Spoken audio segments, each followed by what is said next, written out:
Pour parler avorté de Luanda en Angola, quelles peuvent être les leçons qu'on peut tirer, les leçons qu'on peut justement tirer et puis des suggestions à faire aux autorités congolaises pour que la paix revienne dans notre pays. Embellie financière en République démocratique du Congo, l'économie se porte mieux, le chef de l'État l'a dit. Maintenant, le budget est chiffré à plus ou moins 18 milliards pour l'année 2025. Une croissance à 6% attendue pour 2025. Est-ce que cette embellie financière marche-t-elle de pair avec le social, l'amélioration des conditions de vie des populations?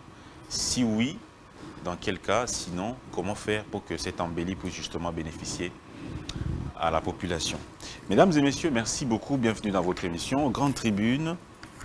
Nous commençons par le sujet lié justement au processus de Luanda. Les deux États n'ont pas finalement signé d'accord. Mais avant tout, nous allons présenter nos deux invités sur ce plateau. Monsieur Serge Tseka, patron de presse, qui n'est plus vraiment à présenter, hein, mais je vais quand même essayer. Le patron du journal de la ville, très connu dans les milieux politiques, dans les grands salons UP.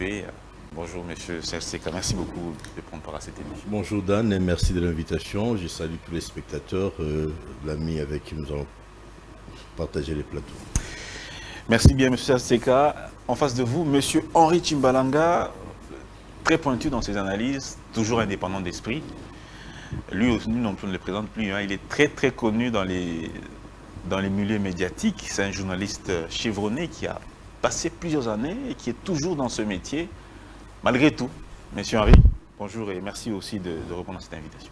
Merci Dan, et je suis très heureux de retrouver pour une fois, pour la première fois, mon aîné dans le métier, Serge Tseka. Oui. On a eu à les suivre. Ils sont aussi parmi ceux-là les modèles, hein, qui nous ont donné le goût d'y aller. On s'est dit, bon, vraiment. On doit y aller. Oui. Je suis très heureux pour cette circonstance. On est là. On est là et on aime bien ce métier. Moi, j'ai toujours cru en la noblesse du journalisme. Ça, j'ai toujours cru. Je ne sais pas pourquoi, mais j'aime ça. On dit qu'aujourd'hui, le journaliste ne joue plus son rôle. Il n'aide plus vraiment l'État, comme on les voit un peu ailleurs. Hein. Les journalistes congolais sembleraient qu'ils ne jouent plus leur rôle comme c'est doit. Oui, bon, c'est un triste constat, parce qu'il y a juste un petit principe, mais moi, je l'ai toujours considéré comme le tout. C'est-à-dire, quand le journaliste ne sait plus comprendre que les faits sont sacrés, les commentaires sont libres, il devient aussi comme le commun de tout le monde. Et pourtant, il a une spécificité, il a un cadre précis, une orientation qui fait qu'il soit un peu différent quand il doit s'atteler à rendre les faits.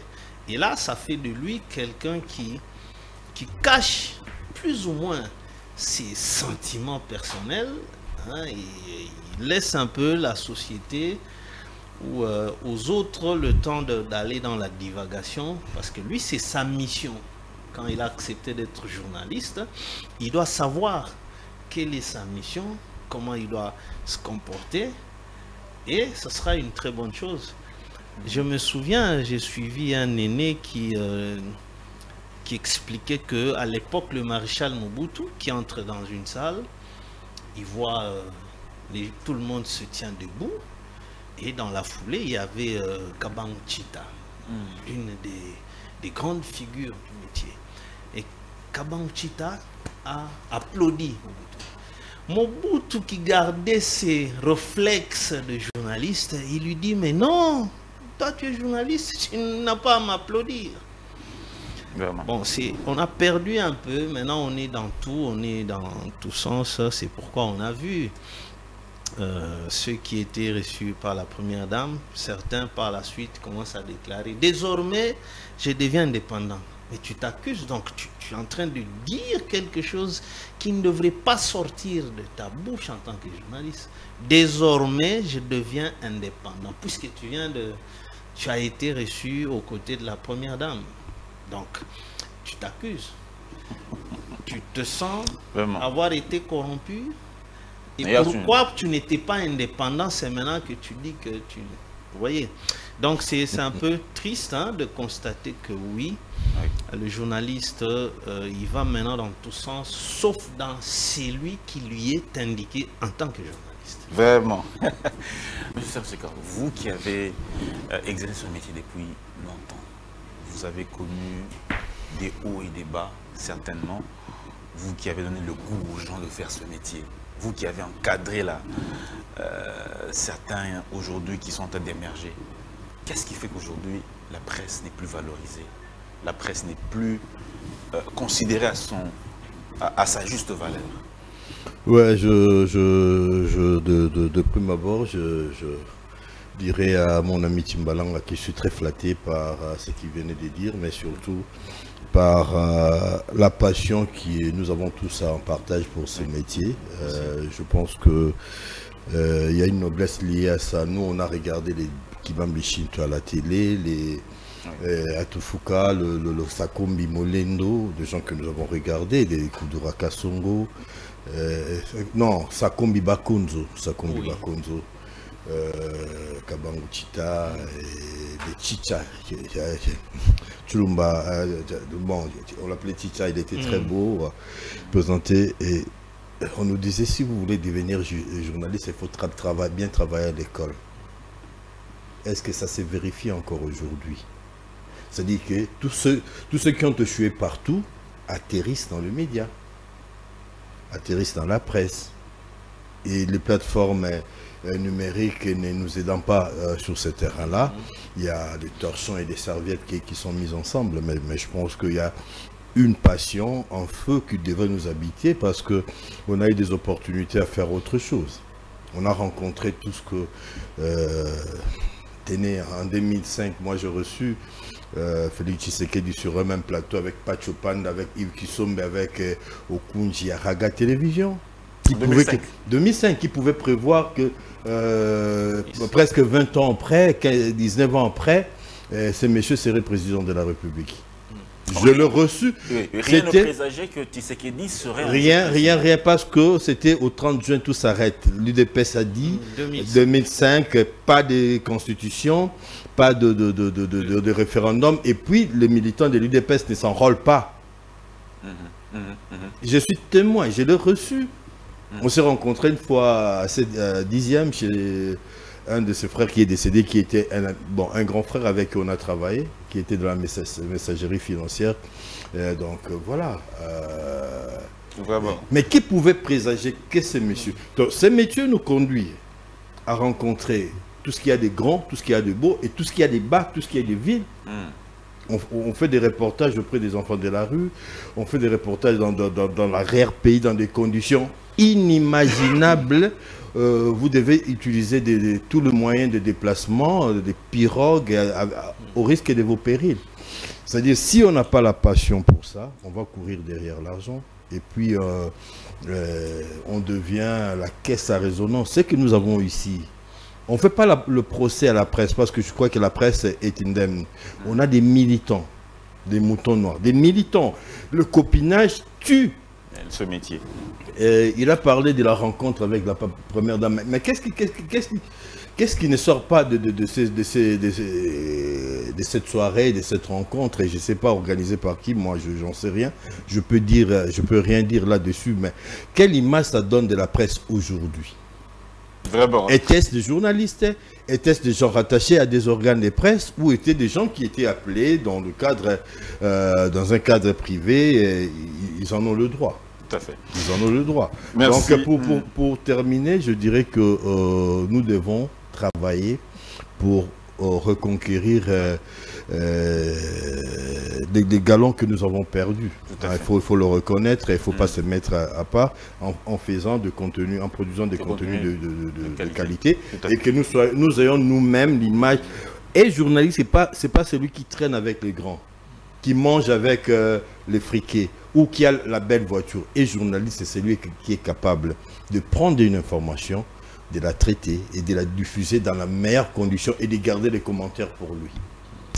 Merci beaucoup, Monsieur Serge Nseka, patron de presse. Mesdames et messieurs, merci beaucoup. On va donc présenter le premier sujet, c'est justement le processus de Luanda qui devrait aboutir par un accord à Luanda le 15 décembre dernier, mais finalement, à la dernière minute, la rencontre entre les deux chefs d'État a été avortée. De part et d'autre, on s'accuse, mais du côté congolais, qu'est-ce qu'on dit? Au cours de la réunion ministérielle du samedi 14 décembre, le Rwanda a présenté un nouveau préalable à la signature du dit accord, à savoir la tenue d'un dialogue direct entre la RDC et le groupe terroriste M23.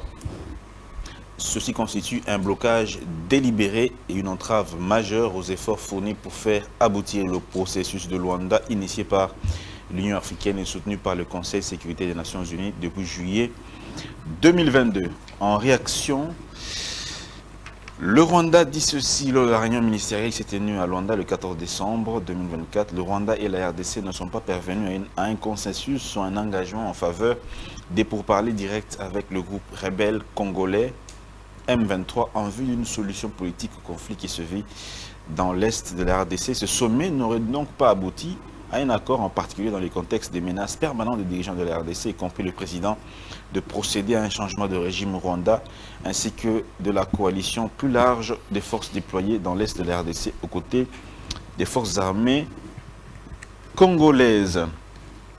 Alors, l'Union européenne a manifesté également sa déception suite à l'échec des négociations tenues à Luanda au cours d'une réunion tenue qui s'est déroulée le lundi 16 décembre à Kinshasa. Johan Borgstam, représentant spécial de l'Union européenne pour la région des Grands Lacs, a donc demandé au Rwanda de retirer ses hommes de la République démocratique du Congo.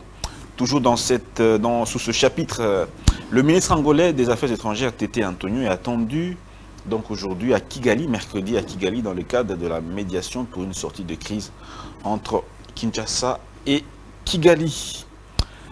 Voilà ce qu'on pouvait dire sur ce sujet, sans parler de la déclaration de Dr Denis Mukwege qui parle de la redynamisation. Il faut redynamiser l'accord cadre d'Addis Abeba pour la paix et la sécurité dans la région des Grands Lacs, un accord signé en 2013. C'est la proposition de Dr Mukwege. Mesdames et messieurs, on va donc analyser cette question-ci. Monsieur Serge Nseka, je commence avec vous, ou Monsieur Harry peut-être. Monsieur Harry, peut-être je commence avec vous, puisque c'est à vous que qui venez de parler. Alors, quelles sont les leçons qu'on peut tirer de cette actualité, de cette rencontre annulée à la dernière minute? Merci beaucoup, Dan. Je pense que la leçon, d'abord pour moi, ce n'est pas une surprise. On a eu à en parler sur ce plateau depuis bien avant. Moi, je pense que la leçon première, à mon avis, c'est que une diplomatie qui n'est pas accompagnée par une capacité militaire de se défendre dans ses droits, je ne pense pas qu'une telle diplomatie peut aboutir. Parce que sur un terrain de négociation, c'est celui qui se sent plus puissant militairement qui finit par faire reculer celui qui est en face. Et ça se passe comme ça dans le monde entier. Regardez Israël qui s'impose même face aux dispositions ou décisions du Conseil des Nations Unies. Il se dit non, là-bas il y a nos ennemis. Tant que l'Israël se sent en insécurité, on s'en fout de vos décisions là-bas. Et continue à frapper. Ils sont en Syrie, ils sont au Liban. Oui, ils sont déjà à 25 km de Damas. Ils bombardent d'abord tous les dépôts militaires en Syrie. Ils disent que ces gens-là qui ont pris le pouvoir en Syrie, ce sont des rejetons de Al-Qaïda. Il ne faudrait pas que ces armes ici tombent dans leurs mains. Alors, Israël a tout bombardé sur le territoire syrien. Ça voudrait dire que dès lors que, dans toutes les négociations, ça donne l'impression d'obéir aux caprices de Kagame. Et encore que l'Union européenne, qui joue son hypocrisie, ne peut pas faire semblant d'être surpris par le comportement de Kagame. Dan, revenons d'abord au premier communiqué de Luanda. Il a été dit quelque part que tout devra se faire à Luanda conformément au protocole de Nairobi. Alors, qu'est-ce qui a à nous surprendre? Or qu'à Nairobi, il était aussi question que la RDC dialogue avec le M23. À Nairobi. Oui, parce que c'est un combat de la communauté internationale qui a toujours cherché à imposer le dialogue direct.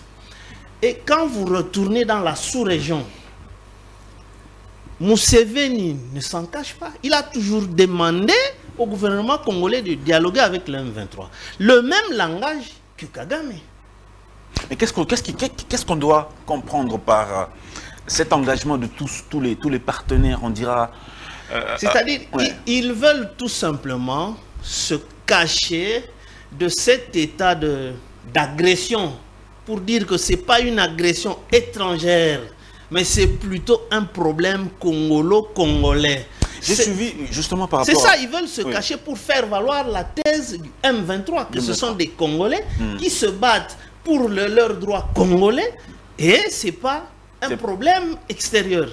Or, c'est vraiment un problème extérieur. C'est un problème extérieur, parce que quand Kagame ne va pas là-bas, le dimanche matin, Félix Tshisekedi est à Luanda, mais le Rwanda déploie des chars de combat sur le territoire congolais. Et les avions qui ont bombardé les positions tenues par les FARDC, ces avions-là appartiennent à quel pays? J'ai suivi un analyste politique rwandais qui a analysé la question de l'Est de la RDC. Le monsieur a fait savoir que c'est un problème spécifiquement, ou je dirais uniquement congolais. Pourquoi? Parce que en 2020 ou en 2021, le président Tshisekedi, à travers son gouvernement, avait invité à Kinshasa les M23. Ils ont discuté pendant plusieurs mois, pendant plus d'une année d'ailleurs. Et apparemment, il n'y a pas eu entente, il n'y a pas eu consensus, il n'y a pas eu accord entre les deux parties. C'est ainsi qu'ils sont revenus dans l'Est pour se battre et revendiquer leurs droits. Bon, c'est une information qui a été aussi confirmée par le chef de l'État lui-même quand il disait que le M23 était ici, sur demande de Gilbert Kankonde. Et après, lui n'était pas du tout d'accord avec cette histoire.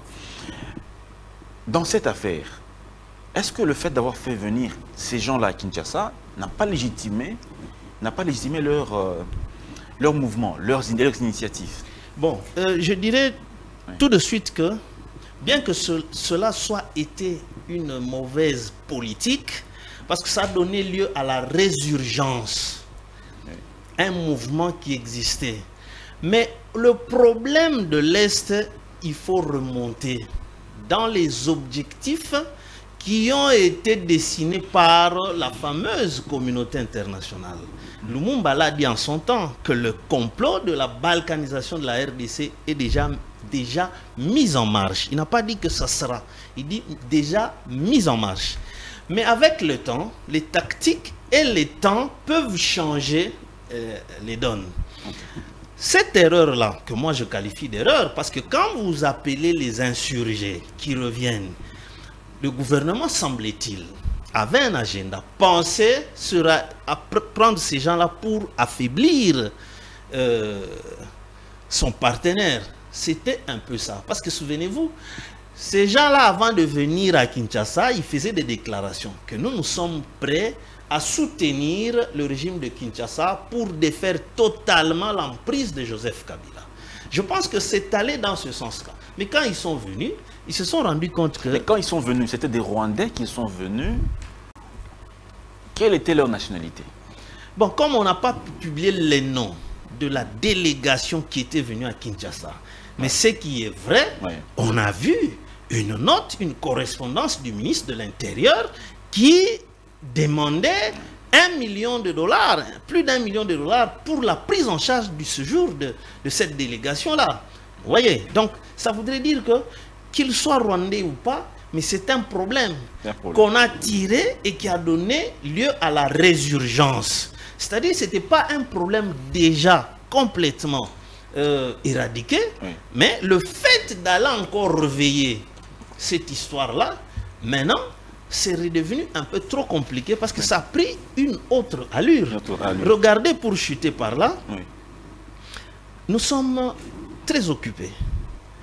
Le fils de Museveni, Muhoozi, qui promet qu'à partir du 2 janvier 2025, eh ben, dans la zone sous occupation par l'Ouganda, mais il parle bien du territoire congolais, où il ne va plus tolérer la présence d'un mercenaire blanc. Ça voudrait dire quoi? Si on doit approfondir, non, le gouvernement congolais doit s'expliquer. C'est-à-dire il y a un espace où c'est l'Ouganda, un espace sur le sol congolais où c'est l'Ouganda qui décide de qui peut passer par là ou non. Non, il y a des opérations conjointes entre... Mais non, attention. Mesdames, je te dis que depuis 2021, l'Ouganda bénéficie d'un accord économique. Ils exploitent nos minéraux. Quel accord, monsieur? Mais si, je te l'ai dit. Mais pourquoi il y a des problèmes aussi avec Kagame? Dans tout ça, c'est lié à des accords, à des activités minières. Vous savez, ils avaient posé un problème de qui prendra en charge la facture de ces opérations-là. Mais la facture est réglée par cette exploitation-là. Les routes que Museveni fait là-bas, ce sont des routes d'évacuation des minéraux. Ce sont des révélations. On va approfondir nécessairement. Monsieur Saint-Seka, à votre niveau, quand vous lisez cette question, qu'est-ce que l'opinion devra comprendre de cette actualité? Pour les observateurs avertis, c'est que nous suivons à travers plusieurs plateaux. Il n'y a pas de surprise. Il n'y a pas de surprise. Le ministre Mouyaya lui-même l'a dit dans son briefing le même jour du raté. Mais c'était attendu, c'était programmé, même dans le communiqué du Rwanda, et ça ressort qu'il n'y avait que ceux qui n'avaient pas des dieux ou ceux qui n'ont pas la notion d'histoire qui pouvaient croire que le Rwanda viendrait signer une capitulation, entre guillemets, à leurs yeux, parce que c'est évident que le Rwanda vit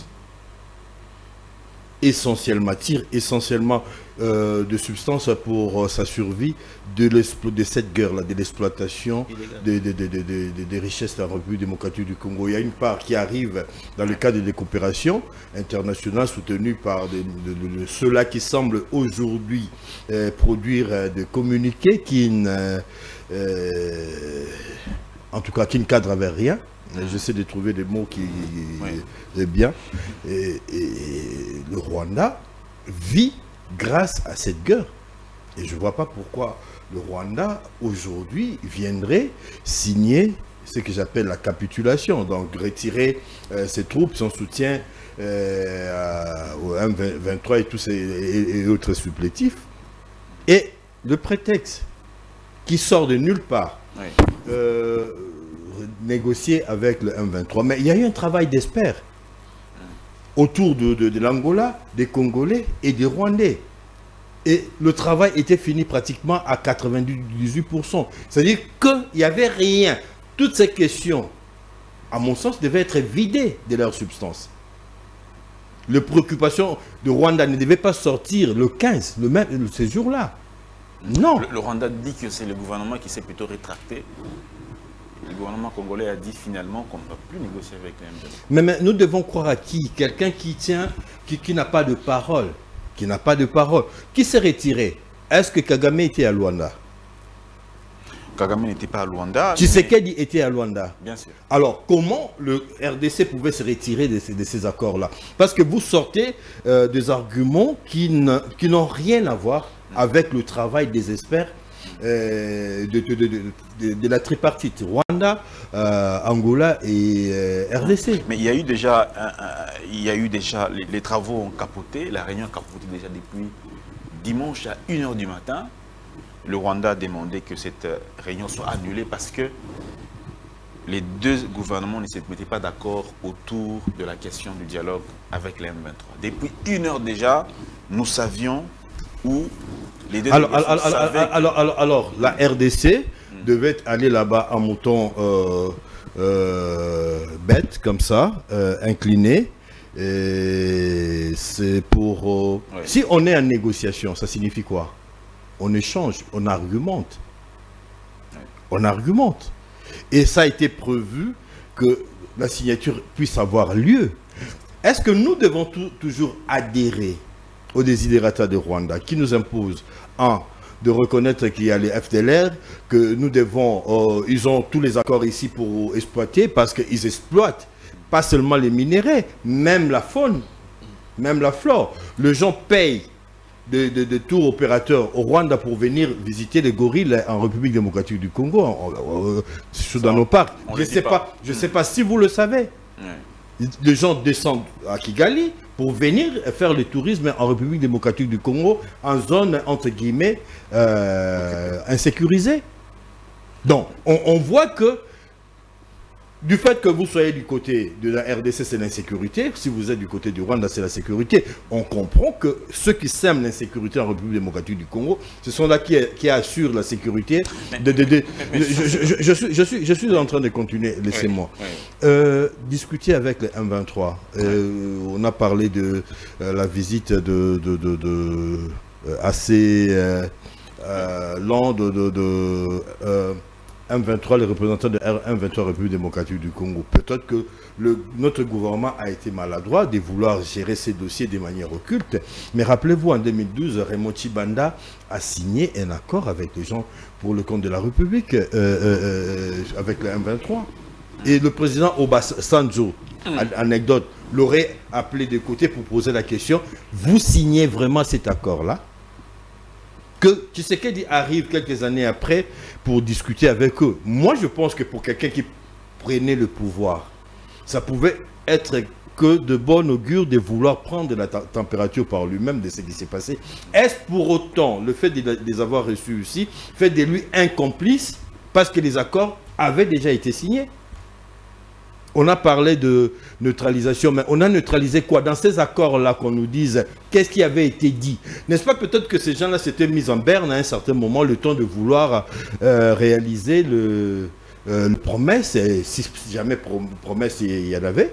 Mais la nationalité du M23, est-ce totalement des Rwandais? Ou c'est quoi c'est des Rwandais ou c'est des Congolais? Si c'est des Rwandais, pourquoi le gouvernement congolais a signé avec des Rwandais un accord en 2012, comme vous le dites? Et si c'est encore... Pourquoi encore avoir fait venir à Kinshasa? Je pense qu'avec le développement, le dernier développement des événements, il apparaît clairement que les M23 n'ont rien à voir avec la République démocratique du Congo. S'ils étaient vraiment Congolais, pourquoi le Rwanda prendrait fait et cause à leur faveur, imposerait un dialogue congolo-congolais? Et je vois pas par quelle logique, par quelle opportunité. Si ces gens-là étaient réellement congolais, il y a Bateke et les Bayaka qui s'entretuent ici, et c'est comme si Denis Sassou Nguesso au Lingui du Gabon disait avant qu'on négocie avec vous, il faudrait qu'il y ait des Bateke, parce qu'il y a aussi des Bateke au Congo-Brazzaville et au Gabon, puissent résoudre ces problèmes des Bateke. Des Bateke qui meurent en République démocratique du Congo. Qu'est-ce qu'ils ont à voir avec les Gabonais ou les Congolais d'en face? En tant que journaliste, M. Serge. Mais c'est juste, c'est comme en tant que journaliste, Dan, je suis en train de démontrer la naïveté, l'illogisme du Rwanda. Qui a institué le Rwandais ou le gouvernement rwandais un monarque pour réguler les rapports entre les peuples d'une nation? Si le M23 était vraiment congolais, ce mouvement, il revendiquerait en tant que congolais. Le fait que c'est sous-traité, ça passe par le Rwanda, ça prend toute une autre coloration, ils sont traités. Vous savez, hein, j'avais suivi un film fantastique où au Proche-Orient, les terroristes se cachent dans un hôpital et qu'il y avait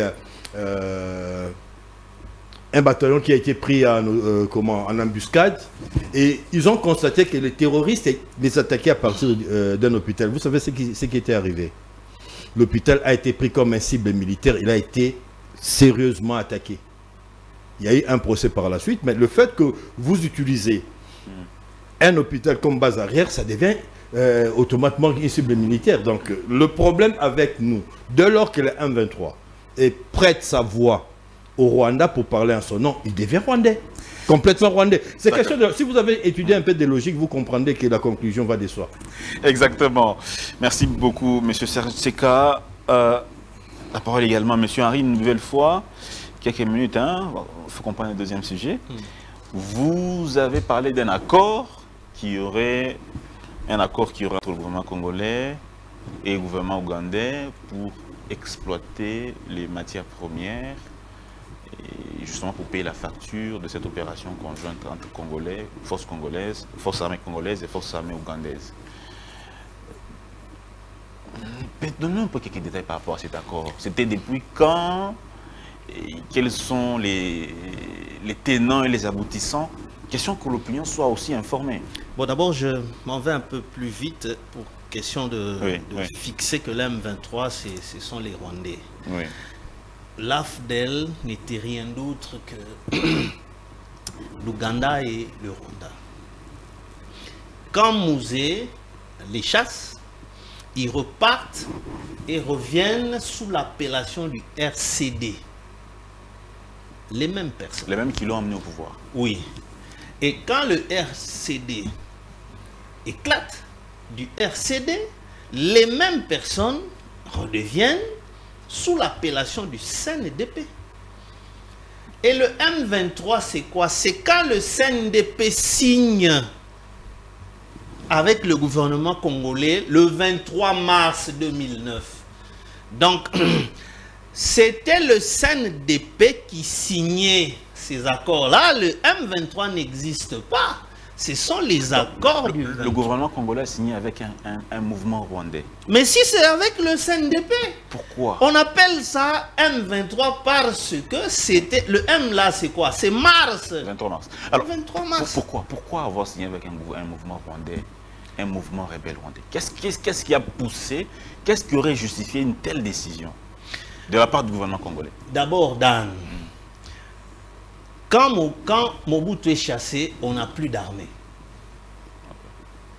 Laurent Désiré, pour essayer de résister, parce que tellement acculé par différentes rébellions, il va prendre l'armée zimbabwéenne, l'armée namibienne et l'armée angolaise, qui se sont battus pour stopper l'avancée de ces différentes rébellions qui occupaient déjà la République sur, à peu près, sur une portion de 67%.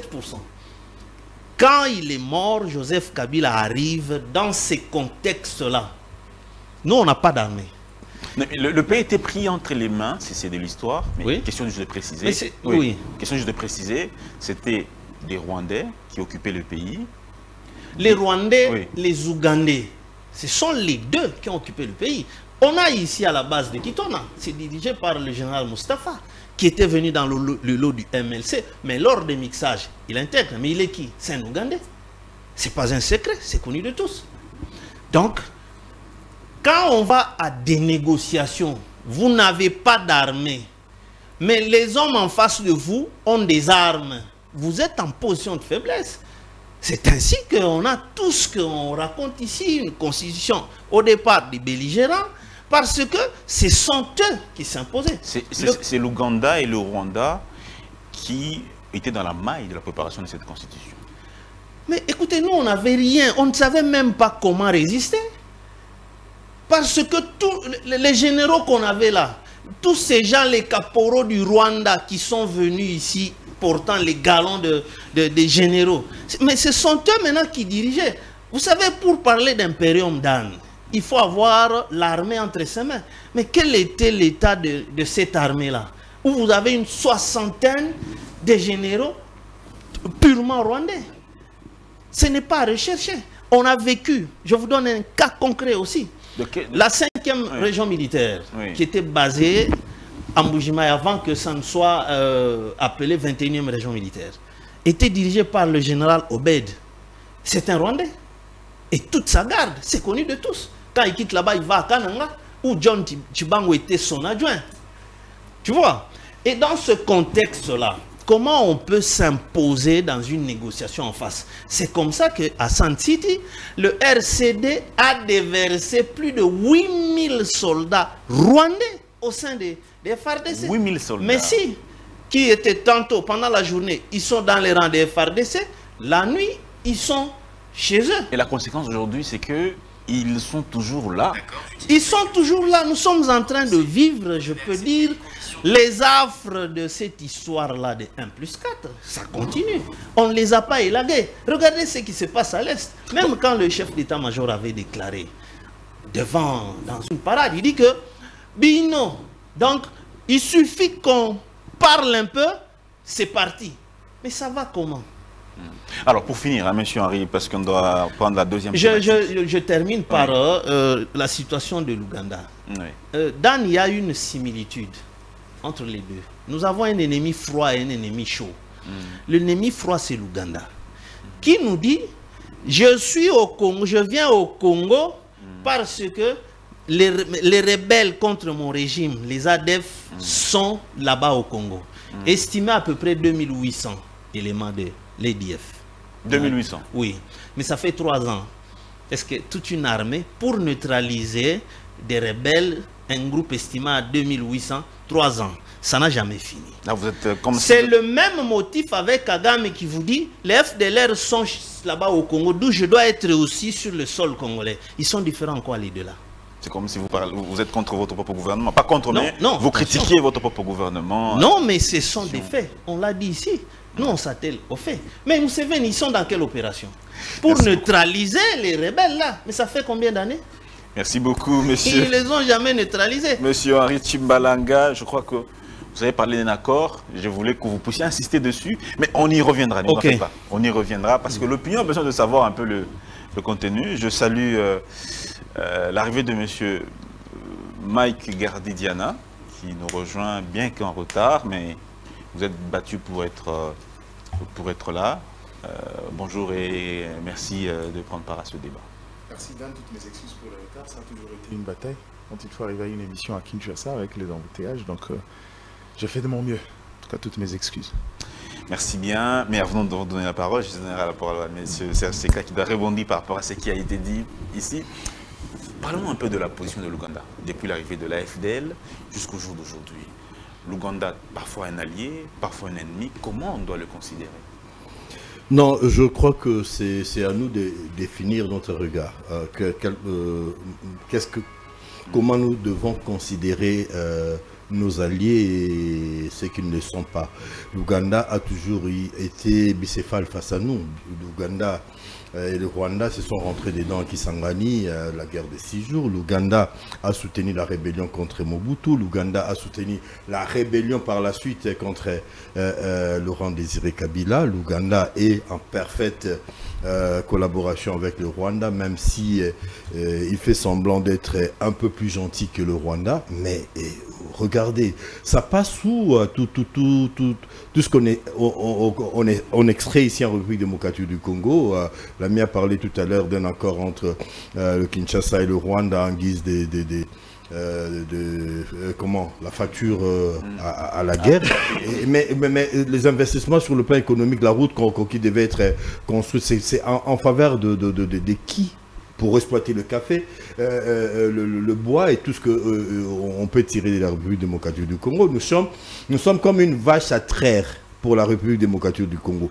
Et apparemment, nous faisons un peu, nous voulons être correctement, le politiquement correct, quoi. Écoutez, le Congo s'en sortira seul. Il y a des voix qui s'élèvent pour dire non, tournons, laissons l'Occident allant vers l'Orient, vers l'URSS et l'URSS. La Russie est pour trouver des solutions. Bachar avait les Russes chez lui. Bachar, il est parti, il a laissé les Russes dans le pays. Les uns et les autres, c'est comme Saint-Pierre et Saint-Paul. Dans l'approche, c'est à nous de savoir ce que nous voulons. c'est à nous de définir notre ligne de conduite. Qui est-ce que nous pouvons considérer comme amis? Je le dis toujours, de tous nos 9 voisins, le 10e c'est l'océan, personne ne veut voir la RDC dans la stature du Zaïre de Mobutu. Un pays qui a régné sur la sous-région. Mais pourquoi? C'est quand même fort ce que vous dites. Les 9 voisins n'ont pas intérêt à voir le Congo devenir un grand... Je dis... Ça veut dire que si nous avons ces ambitions-là, ils vont nous combattre. Mais qu'est-ce qui se passe? Depuis 30 ans, depuis presque 30 ans, nous sommes en train de vivre la même chose. Est-ce que les assises de Luanda qui ont suscité autant d'espoir ont abouti? Et c'est différent de ce que nous avons eu dans les 20 ans passés. Mais ça aboutit, ça finit de la même façon. C'est un film qui commence, mais donc on connaît déjà l'épilogue, on connaît déjà la suite. Et c'est seulement nous qui croyons. Pourquoi nous, on ne ferait pas comme tous les autres? Israël est en train de faire ce qu'il fait sous la barbe de la communauté de la fameuse communauté internationale. Quand l'Union européenne produit un communiqué pour demander au Rwanda de se désengager, mais c'est pour la 40e fois. C'est la même Union européenne qui donne des millions au Rwanda, n'est-ce pas? Oui. Alors comment on peut vouloir une chose? Ça aurait été la RDC, on a vu, on serait sous le régime des sanctions, on sanctionnerait des gens, on confisquerait des biens. Combien de dignitaires rwandais ont été sanctionnés? Merci beaucoup. Alors, c'est cette hypocrisie-là, ça commence un peu à agacer, ça commence un peu à énerver les bonnes consciences, les cerveaux qui existent encore dans ce pays en se disant, on marche comment? Donc, pourquoi nous voulons faire plaisir? Pourquoi nous voulons être de bons élèves alors que tout le monde ne l'est pas? On signe des accords, on est dans une logique, personne ne respecte, sauf la République démocratique du Congo. Vraiment. Maintenant, c'est à notre gouvernement de nous expliquer le bien fondé de cette démarche-là, parce qu'on ne comprend plus rien. Merci beaucoup. On parlera même du cessez-le-feu qui a été signé, mais voilà. Violé, permanemment violé. Permanemment. Monsieur Magardiana, votre lecture sur cette tripartite avortée à Luanda, qu'est-ce que l'opinion devra tirer comme leçon et qu'est-ce que vous pouvez suggérer aux autorités pour la suite des événements? Merci pour la question. Si vous voulez parler de l'échec de la tripartite, vous savez, moi je me pose toujours la même question, c'est quoi l'intrigue dans l'affaire? Qu'est-ce qui étonne? Le fait que Kagame n'arrive pas ou le fait qu'il ait tenté d'inclure une dernière décision dans l'accord? J'ai comme l'impression qu'on trouve des occasions pour pouvoir pérorer autour d'une question dont on savait morner dès le départ. Mais pourquoi on s'y engage? Non, c'est de l'art de la diplomatie. Vous avez posé de conditions, ça veut dire qu'il faut qu'on s'amasse autour d'une table pour discuter et voir comment faire fléchir, déjà la fin. faire fléchir l'opposition. M. Sersek a dit qu'on est déjà l'épilogue de la série. Mais pourquoi s'y engager puisque nous savons déjà? Vous savez, je recommanderais à chaque Congolais de pouvoir jeter. C'est vrai, au départ, il y avait un doute sur le document. Mais regarde des scénarios que nous présente l'accord les discussions de Luanda et la médiation de Luanda, je commence à croire petit à petit à la convention de Kigali. Ces documents nous présentent la situation telle qu'elle existe aujourd'hui et que finalement, Paul Kagame fait un effort qui n'y ait pas d'aboutissement. Mais arrêtons un peu de responsabiliser les autres, revenons dans le côté congolais. On va autour d'une table pour négocier le retrait des forces étrangères sur notre sol. Dans un langage entre États, le rapport de force est l'élément essentiel. L'arc-bouton qui justifie les positions des uns des autres. Est-ce que vous pensez que dans le contexte actuel, la RDC avait de quoi revendre pour pouvoir faire évoluer la position du Rwanda? Qui, si en tant qu'État arrive à nous imposer certaines histoires autour de la médiation, c'est parce que fort de l'occupation de certaines zones, nonobstant les quelques victoires d'étape que la RDC a obtenues dans tel ou autre territoire, mais le contexte n'a pas changé. Est-ce qu'on est dans un contexte d'église où on croit à la bonne foi des autres? Sinon, ils ont fait la guerre, pourquoi arriver jusque-là à occuper des terres pour finalement le retirer parce qu'on s'est beaucoup plaint et qu'il doit avoir pitié de nous? Donc, la conséquence, c'est que le gouvernement congolais est en train de pédaler à vide. En fait, le Rwanda se servit de ce contexte pour pouvoir un peu lancer un signal. Un signal de faire comprendre à tout le monde que il n'est pas soumis aux règles définies par la médiation, c'est-à-dire faire preuve de sa toute-puissance dans la sous-région. Deuxièmement, nous pousser encore dans un contexte des statu quo, faire comprendre aux gens que c'est la RDC qui ne veut pas que les choses avancent. Parce que c'est la Libye qui va servir. Écoute, on était proche de trouver un accord, ils ont posé leurs conditions, on a tenté de poser le nôtre, mais la RDC n'était pas d'accord avec les conditions qu'on aurait posées. Donc, s'il y a quelqu'un qui fait capoter le processus de Luanda, c'est bien la RDC, c'est pas le Rwanda. C'est ça le schéma. C'est ça le schéma. Il dit, je ne suis pas venu parce que moi j'ai accepté le compromis proposé par la RDC, mais ce que moi je proposais comme condition, la RDC n'a pas accepté. Et finalement, on passe pour le méchant, cet État qui ne veut pas trouver la solution au problème de sa population. Pourquoi? Parce qu'ils vont minimiser, ils vont dire l'incise était juste du genre négocier directement avec le M23 avant notre retrait. Et la jurisprudence, s'il y en a, ils vous diront que depuis toujours, la RDC avait l'habitude de négocier. Qu'est-ce qui est différent aujourd'hui pour qu'ils refusent de négocier avec le mouvement rebelle pour trouver une paix? Pourquoi? Parce que le travail d'avant, le travail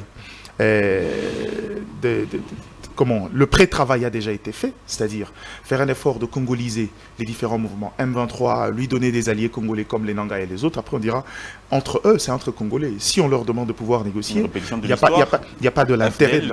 Mais exactement. En fait, on est dans une sorte, on est dans un cercle vicieux. Et il n'y a que nous qui ne comprenons pas qu'il y a des choses qu'il faut changer pour pouvoir espérer d'autres résultats. En fait, on est en train de faire la même chose en espérant, si ce n'est pas la définition de la folie, je ne sais pas c'est quoi. On fait exactement la même chose et on s'attend à des résultats différents. Qu'est-ce qu'il faut faire comme alternative? La question est simple, Dan. On est dans un rapport entre États. Le rapport de force s'impose. Si aujourd'hui on estime que cette guerre asymétrique que le Rwanda nous impose sur notre sol, on ne peut pas pilonner le coin au risque de subir les dommages collatéraux importants, notamment en termes de pertes en vies humaines, en tant qu'État, organisons aussi le chaos chez le Rwanda comme il le fait chez nous. Vous vous retirez, nous nous retirons. Et dans ces contextes-là, vous verrez que nous, on sera un peu plus belliqueux, un peu plus incisif que le Rwanda, parce que c'est une portion des terres comme ça. En tant qu'État, organisons-nous, mettons en place une politique de guerre pour pouvoir engager un rapport de force, faire en sorte que le Rwanda vienne autour d'une table avec des éléments de faiblesse. Quand vous laissez quelqu'un s'asseoir sur un piédestal, quand vous laissez un État qui est dans la profondeur stratégique, vous imposez la guerre sur votre sol et vous laissez entrevoir sur l'échiquier international que vous êtes cet État qui n'est pas prêt à faire des concessions pour trouver la paix et mettre fin à des milliers de morts qu'il y a sur votre terre. Il faut changer de stratégie. Ça, c'est des questions simples de stratégie qu'il faut lire entre les lignes.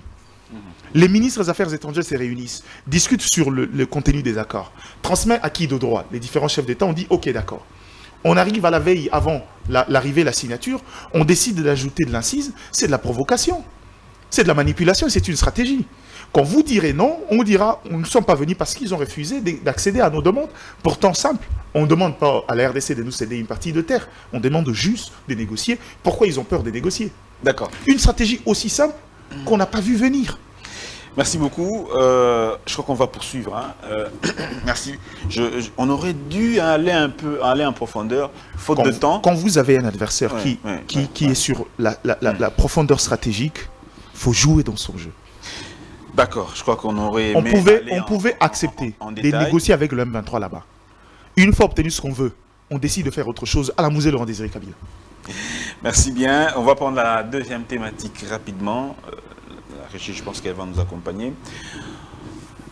Croissance économique, embellie financière. On a un matelas un peu important des devises maintenant, 6 millions, plus de 6 millions de dollars, des réserves d'échange, 14 semaines assurées d'importation.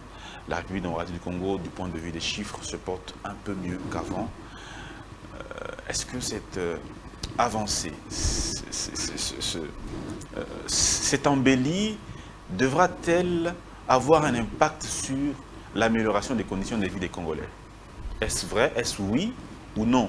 Ou c'est toujours insuffisant comme budget pour la grandeur du pays qu'il est impossible que cela soit ressenti? Je pense que je dois vous donner la parole à M. Henry. Je pense que ça. Quel est votre avis par rapport à ça? On était à 4 milliards sous Kabila, même 3 milliards. On est passé à je crois, 15 millions sous sa main, 15 ou 16 millions. Aujourd'hui, nous sommes à 18 milliards pour 2025. Est-ce que cette avancée peut-elle avoir un impact sur le niveau de vie de la population, les conditions de vie, l'amélioration du cadre social de vie? Est-ce que cela peut avoir une incidence? Dan, bon, de principe, hein, quand le budget augmente, il doit y avoir quand même des répercussions. Sinon, si l'indice de développement humain ne bouge pas, la misère ne fait que croître, à un certain moment, toutes ces informations-là qui nous viennent des officiels qui cherchent à ce que nous puissions applaudir, ça c'est un non-sens. C'est pourquoi la population se rabat maintenant sur des comparaisons. Nous avons vécu sous l'époque d'un budget de 4 milliards de dollars, mais ça n'a pas été aussi dur que cette époque dont vous vantez un budget 4 fois plus élevé. Alors, je pense que vous n'allez pas attendre à ce que la population puisse vous applaudir pendant que l'espoir même est en train de s'effondrer. Oui. Mais vous brandissez des chiffres. Alors la population ne peut que se rabattre sur cette comparaison trop simple. Et finalement, ils ne vont pas comprendre ce que vous êtes en train de leur dire. 100 millions de personnes, 2 345 000 km², un État aussi grand, 18 milliards, vous pensez que quelle est l'incidence que cela peut avoir sur... Je dis ceci. Oui. Vous savez aussi la gestion, si elle n'est pas rationnelle, oui, l'affectation des fonds ou le trésor public, comment il est géré, comment ça se passe, l'affectation là. Est-ce qu'on investit dans des programmes qui puissent contribuer au développement du pays, oui, ou bien l'argent est dilapidé dans des histoires qui n'ont rien à voir avec un retour quant à ce qu'on peut appeler comme développement? C'est ça la grande question. Quels sont les programmes? Quels sont nos projets? Qu'est-ce que le gouvernement prévoit? Il n'y a aucune incidence.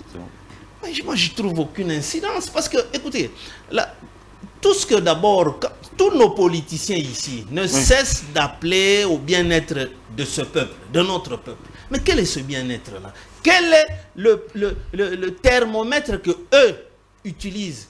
Ils ont quels paramètres pour continuer à parler? Ce que nous faisons, c'est pour le bien-être de notre population.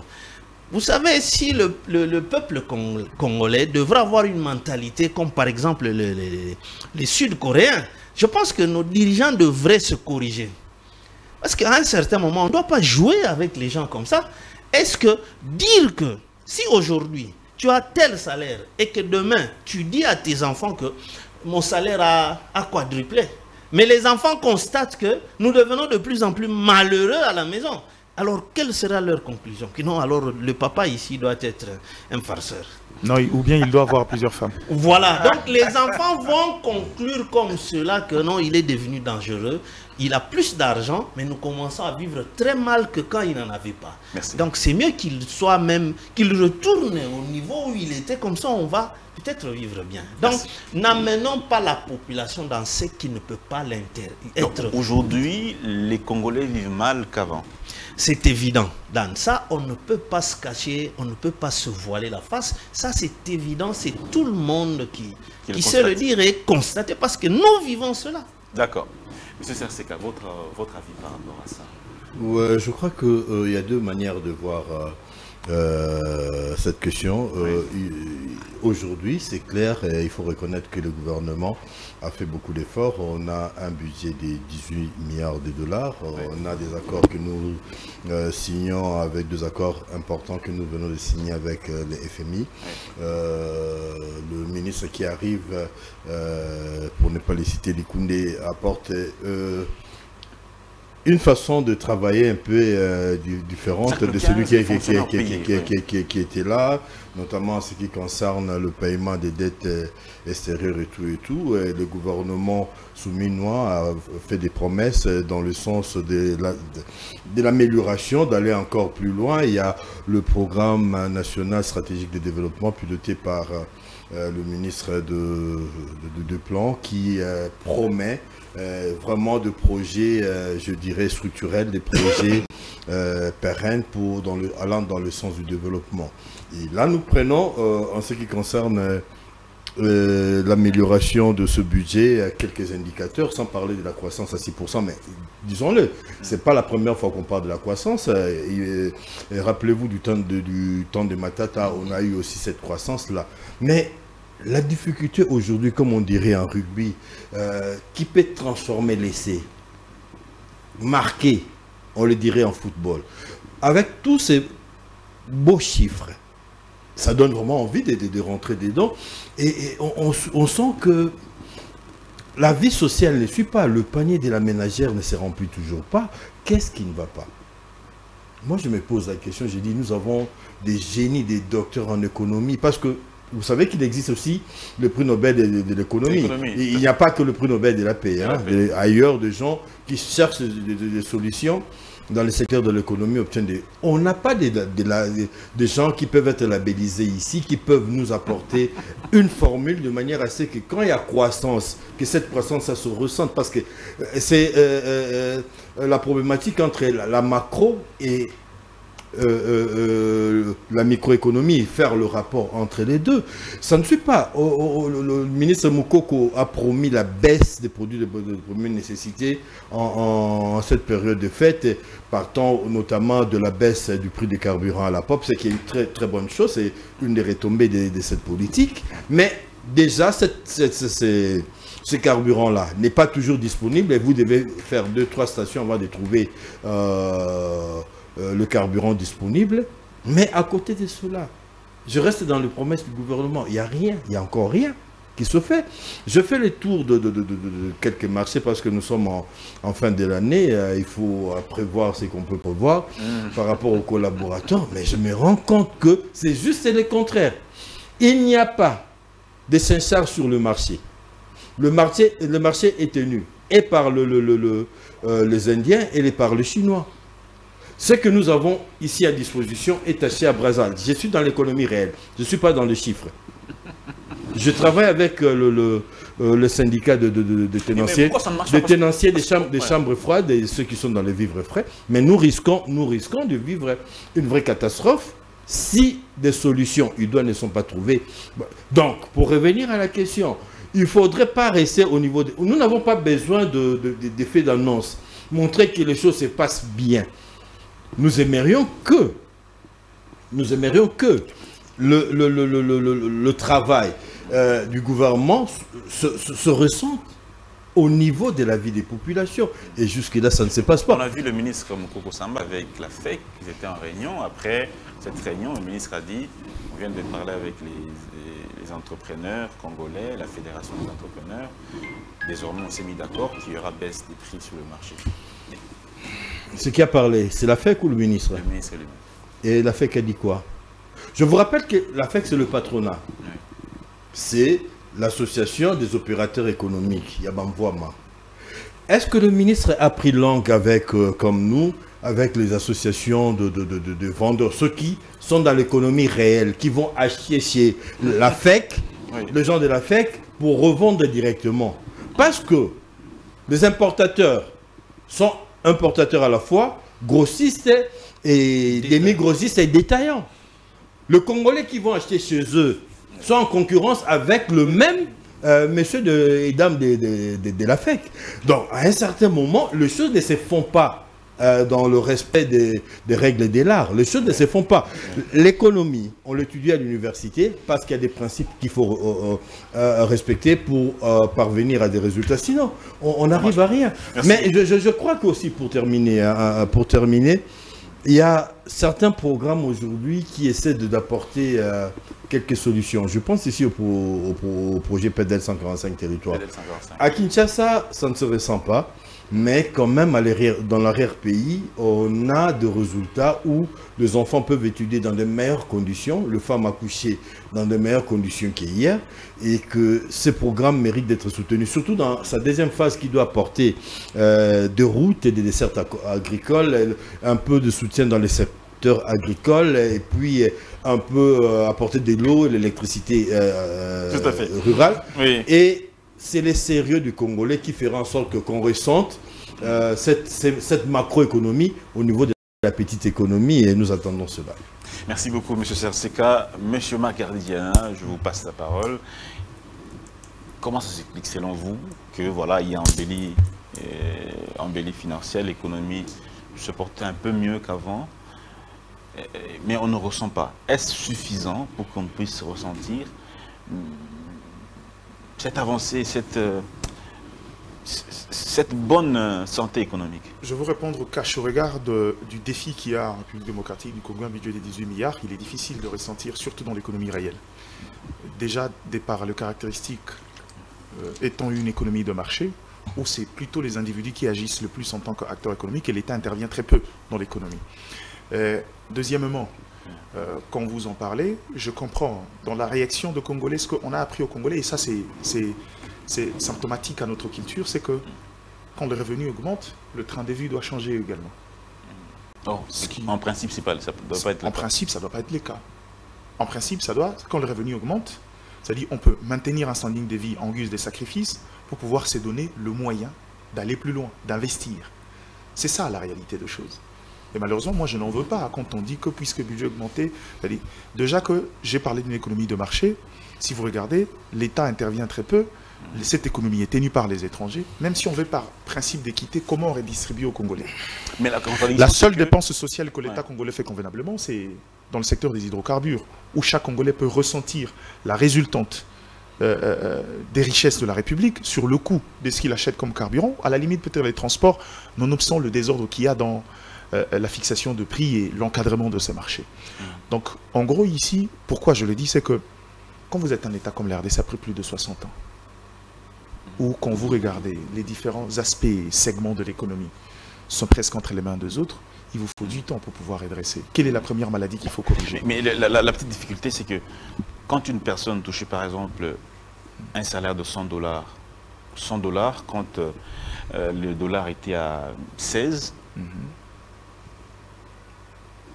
le pouvoir d'achat n'est pas pareil malgré la majoration. Il touche 160 000 francs. Oui, mais je comprends la réalité. Mais aujourd'hui, il est à 300 000 ou à 250 000. Je vous ai expliqué que... Il a régressé ou il a avancé? Non, mais quand vous parlez, le pouvoir d'achat n'est pas tant dans la valeur de pas dans le billet que tu tiens en main, mais la valeur du billet. Un 100 $, il y a encore quelques années, n'a peut-être pas la même valeur que maintenant. Deuxième élément, pour moi, est un élément d'ordre culturel. On a appris aux Congolais les valeurs très stationnaires de la monnaie. Ce qui fait que quand vous parlez de la notion de la stabilité de la monnaie, dont même les fluctuations sont projetées de manière annuelle, ils ne vous comprendront pas. Non, je parle du pouvoir d'achat. Non, moi je suis dans la première des questions et je vais dans l'acheminement. Quand vous parlez du pouvoir d'achat, c'est dans l'ensemble de la réponse que je veux donner. Dans les caractéristiques de l'économie. On fait semblant de ne pas voir qu'on est malade. Cette maladie, elle est endémique depuis toujours. La preuve. Regardez cette monnaie-là, on vient d'où? On vient de 36, 40, 45, 50. À chaque fois qu'il y a fluctuation de la monnaie, on ne retourne pas forcément à la case départ. Comment compenser? La meilleure façon de le compenser, c'est mettre en place des politiques monétaires efficaces qui permettra à ce que cette monnaie-là garde une certaine valeur vis-à-vis de ces devises-là sans pour autant déranger au coût de la vie. Ça, c'est une maladie qu'on connaît depuis toujours parce qu'on a une économie tenue par les autres. La seule solution aujourd'hui, j'étais en train de parler, parce que dans le contexte, on a appris aux Congolais que quand les revenus augmentent, il faut que le train de vie aussi change. Malheureusement, ça ne s'applique qu'à ceux qui peuvent bénéficier du fonds de l'État. Quand un ministère, le budget augmente, le frais de fonctionnement augmente aussi. C'est une maladie, c'est pas ça le problème. Le problème, c'est qu'il faut aller dans une forme de résilience. Et la première de maladie qu'il faut corriger, c'est réduire sensiblement les dépenses courantes pour aller vers les dépenses d'investissement. Cette maladie-là est en passe d'être corrigée parce que j'ai lu le budget 2024-2025, plus de 50% est orienté vers le projet d'investissement. C'est bien. Mais encore une fois de plus, je rappelle dans les notions d'économie, les croissances ou encore les embellies des chiffres n'évoquent que la dimension quantitative. La dimension qualitative, c'est dans les politiques publiques mises en place pour pouvoir apporter des résultats avec les ressources qu'on a. Les politiques ne suivent pas encore. Non, les politiques peuvent arriver. Je vous prends un exemple, pour moi qui est un projet salutaire, parce que si le Congo ne vaut pas un penny sans son chemin de fer, le Congo ne peut exprimer sa nature de puissance économique sans les routes. Impossible. Impossible. Ce qui fait qu'aujourd'hui, il y a des projets qui existent, notamment le PDL 145 territoires où le premier financement a été presque englouti, les gens ont bouffé, l'État congolais s'attelle à pouvoir refinancer à nouveau. Tout ce qu'on demande, c'est qu'il faut d'abord commencer par faire lumière sur ce qui a été bouffé avant de passer à autre chose. Mais dans le fond, vous comprenez que une fois réussie cette politique publique, reconnecter, recréer les marchés périurbains en RDC, reconnecter différentes provinces, déjà permettra à ce que le contexte change. Par exemple, la tomate qu'on importe de l'Angola, aujourd'hui peut provenir du monde nous et à moindre frais, à moindre coût. Merci. Donc, il y a un problème, un véritable problème structurel dont les incidences ne sont pas très directes. Maintenant, si vous voulez, on peut parler sur les mesures conjoncturelles, notamment sur la question de la vie chère. On y reviendra certainement si on a le temps. Donc vous comprenez qu'il y a des maladies qui ne sont pas très corrigées, mais un peu faut beaucoup de temps pour pouvoir le ressentir auprès de Congolais. Il faut beaucoup de temps pour pouvoir le ressentir. Oui, mais je voudrais ajouter quelque chose. Oui, cela ne se passera pas comme dans un monde de bisounours, quoi. Il faudrait que les gens s'y attellent pour que cette économie réelle puisse exister, s'accroître, pour que le budget dont aujourd'hui on est en train de se frotter les mains à 18, mais par rapport aux réalités, ça reste encore dérisoire. C'est-à-dire on ne peut pas attendre de grandes choses. Et à côté d'une économie détenue à 80% par les étrangers, et en concurrence de combien de Congolais qui participent à l'ouvrage. Et si nous avons une économie qui est essentiellement issue de la fiscalisation des actes de commerce et tout le reste, alors qu'est-ce qu'on peut espérer? Aujourd'hui, nous avons le mining, mais qu'est gagne l'État congolais? On avait la GECAMINE qui avait 450 tonnes l'an, qui supportait presque le budget du pays. Aujourd'hui, on est pratiquement à 1 million, 1,5 million, ça presque 2 millions de tonnes. Que gagne l'État congolais? Vous pouvez voir le rapport. Il faudrait qu'on développe d'autres pans de l'économie, qu'on aille dans la production. Nous avons le moyen aujourd'hui. Le président de la République a parlé de la revanche du sol sur le sol. Mais vous savez, quand on était aux humanités, on lisait l'histoire, mais vers les années 60, on était à la tête des listes dans la production du sucre, coton, huile de palme, café, cacao. Le katanga a été construit avec le café et les VA de l'Équateur. Aujourd'hui, on ne peut pas recréer l'histoire, prendre notre success story. C'est que nous avons fait à mieux essayer de l'adapter. L'huile de palme, aujourd'hui, la Malaisie, premier producteur de l'huile de palme, mais avec l'espèce Yangambi traitée ici en province orientale. Oui. Et ils ont pris ça de chez nous, ils sont allés développer et nous exportons aujourd'hui l'huile produite avec l'espèce Yangambi qui est venue de chez nous. Merci. Mais on est des sorciers, on est quoi? Comme peuple. Merci beaucoup, M. Sachet, qu'on a compris la pensée. C'est compliqué. Alors, monsieur Harry Tchibalanga, qu'est-ce qu'on devra retenir? Ah, Seigneur. Qu'est-ce que les autorités devraient retenir? Je pense que, avec ce que Diane a dit, moi je dirais que il y a des conditions que l'État congolais devrait créer pour faciliter cette libéralité-là du citoyen congolais à évoluer. À produire. Vous prenez 1000 $. Vous vous engagez à faire un commerce pour aller peut-être ramener le charbon dans le bas Congo. De Kinshasa jusqu'à Mbanzangoum, où vous devez maintenant prendre la route vers les villages concernés, vous faites 2 ou 3 heures parce que c'est bien asphalté. Maintenant, quand vous allez là-bas, vous avez la marchandise. Pour quitter, par exemple, un secteur Gombe-Matadi et arriver ne fût-ce qu'à Mbanzangoum sur la route asphaltée, et quand il pleut, ça vous fait 1 semaine. Et pendant cette semaine-là, vous avez des casses sur la marchandise et vous bouffez ce qui devrait être comme vos bénéfices. Quand vous arrivez sur le marché, vous avez des pertes. Vous êtes un mauvais investisseur dans ce cas. Retourner. Pourquoi? L'État congolais n'a pas fait sa part. C'est pourquoi j'ai dit ici, 18 milliards c'est bien, mais il faut savoir comment affecter ces fonds-là. Investir dans le PDL 145 territoires, c'est un plan qui pourra faire que ça puisse aider la circulation des citoyens congolais dans leur mouvement libre. Les pays qui nous entourent ici, surtout les pays de Commonwealth, les gens n'ont pas besoin d'avion. Quand vous êtes à Lusaka en Zambie, vous avez des bus qui partent de Lusaka jusqu'à Johannesburg, de Lusaka à Zimbabwe, de Lusaka à Gaborone, de Lusaka au Kenya, de Lusaka.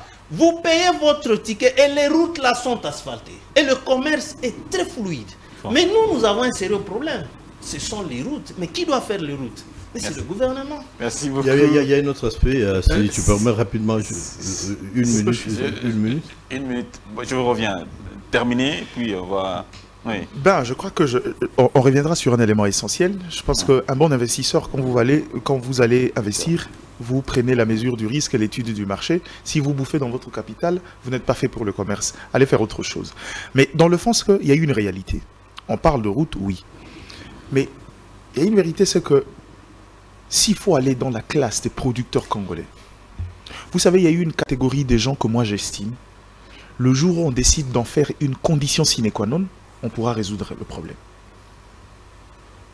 Je pense que dans la nature d'un État comme la RDC, il faut obliger à tous celui qui consomme l'argent de l'État congolais, par exemple, ministres, députés, autres, faire de l'investissement une obligation.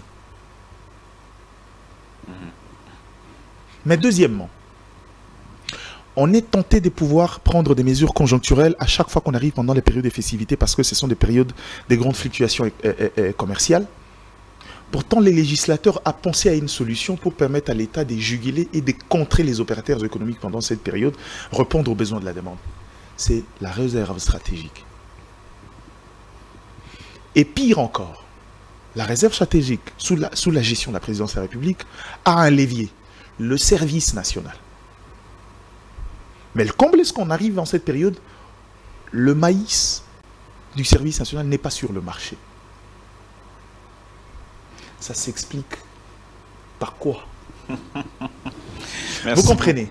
Dit que même les législateurs ont pensé à des solutions qui peuvent nous permettre à nous d'amortir le choc, tenant compte de la nature de notre économie. Merci Mais beaucoup. même les instruments à notre disposition, ce n'est pas utilisé, ma foi. Merci. Et c'est pourquoi je vous dis que même dans la réalité des choses, c'est vrai, on veut aller vers produire. Là encore, on s'y prend mal. On crée le FOGEC qui n'a une capacité de financement que des 1000 $. Vous produisez quoi avec 1000 $? Et encore qu'il y a la dernière génération des gens qui ont bénéficié de la formation, qui attendent encore le financement des 1000 $ seulement, qui ne sont pas arrivés jusqu'à aujourd'hui. Il y a des problèmes structurels, mais dans la nature, si vous voulez être dans le côté exécutif, dans le budget, il y a une conscience qui a été prise, on a renversé la tendance sur les dépenses courantes.